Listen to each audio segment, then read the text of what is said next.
మనం ఇచ్చారండి ఇప్పటికి చుట్టుపక్కల ఏమైనా రాకపోతే ఏమైనా పన్నాయి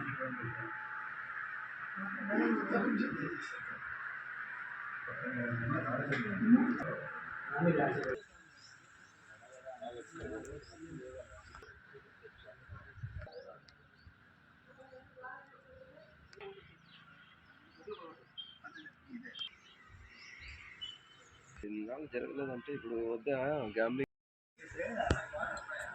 వీళ్ళు బొగ్గులతో అన్నం వండి దేవునికి నైవేద్యం పెడతారు సార్.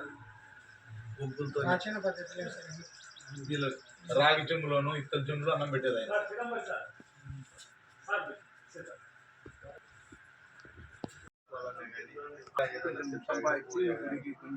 డెవలప్ చేయాలనేది కానీ చావులు ఉండి వాళ్ళ వస్తువులు వేరే వస్తువులు పోయి ఎట్లా ఇది వాళ్ళ వస్తువులు అంటే వాళ్ళ ఇంట్లో ఉంటారు.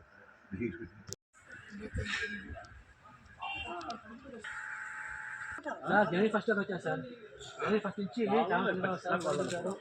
టికెట్ మాత్రం నిన్న ఇంతవరకు ఎవ్వరు పట్టించుకోలేదు. ఇప్పుడు వచ్చి 8 years అవుతుంది. వేరే కమిటీ టౌన్ కమిటీ ఉంది, వాళ్ళు పట్టించుకోండి సార్.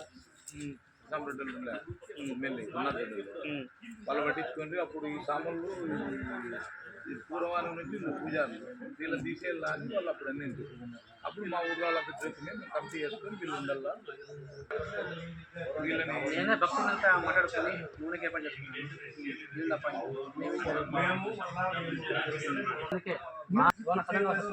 బయలు లేకపోతే బాధపడతారు ఉంటారు. మధ్యాహ్నం పనిగా నాకు పోలేదు కదా, ఇంటికి పోయి వండుకొని లేడీస్ లేదు సార్. పెళ్లి కాలేదు, వీళ్ళు అమ్మలేదు, ఆయన భార్య లేదు, వాళ్ళే చేసుకోవాలా, వాళ్ళే తినాలి.